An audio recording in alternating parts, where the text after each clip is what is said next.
બાપા મારે હાહુ ચાઈને ગયા છે. તમારી હાવો જ્યાં ગયા હોય અહીંયા, પણ તમે મારા દીકરાને બાવો બનાવીને આટલા દી ક્યાં ગયા હતા? આવો એટલે બાપા હું કઈ સમજી નહીં. એમાં વળી શું શોખ કરવાનો છે?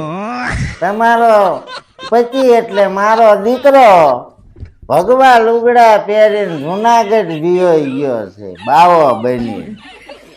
કઈ સમજાય એવી વાત કરો બાપા. મને નથી લાગતું બહુ કે એ 15 દી જુનાગઢમાં ટકે. સમજ્યા? પાછો આવશે. તમારો દીકરો એક નંબરનો ખોટો છે.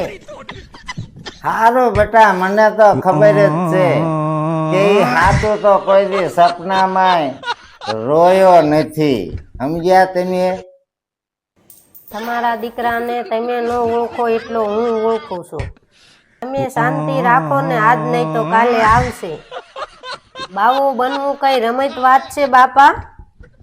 જો તમારી હાટુ બાપા ખીચડી મૂકી દઉં.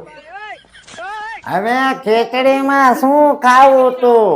ફૂલીનું આંધણ મૂકો અને મીઠું થોડું ઓછું નાખજો. મને કળશો થઈ જાય છે પાછો.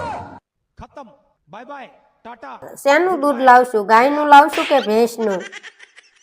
એ ભેંસનું નહીં કે ગાનું નહીં, બકરીનું લાવજો અને માથે ઊભા રહેજો પાછા. નકામાં એ ગધેડી લાવ્યો છે ને તે ગધેડીનું પાછો આપણને આપી દે. એ હવે હું જાઉં છું બાપા દૂધ લેવા.